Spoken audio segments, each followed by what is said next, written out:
I understand where you're coming from. You're talking about not just the system is one thing, but also the perception of a black man in people's head. I think that is very, Mhm. very important. If you can change the perception of what an African American man is in people's head, that could go a long way to solving the issue, right?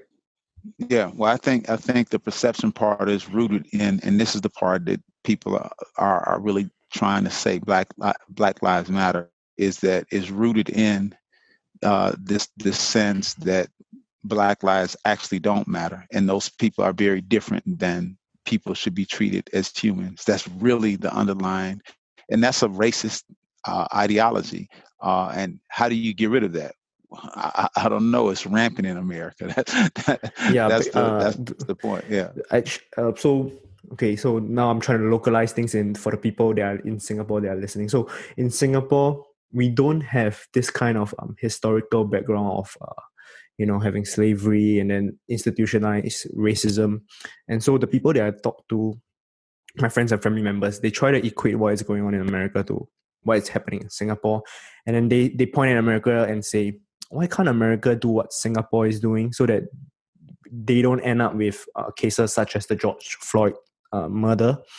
And Mm-hmm. then I think to myself, the situation in Singapore is very, very different. Number one, we did not start off with slavery.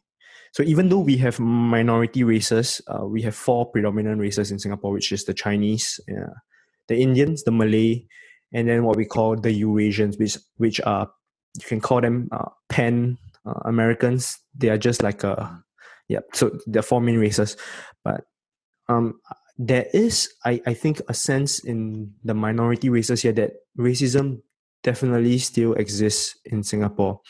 Um, but it's very different kind of racism whereby it's more stereotypical racism in a sense where we see one race like the Chinese, they see Chinese as hardworking, good at math. Same thing in America, right?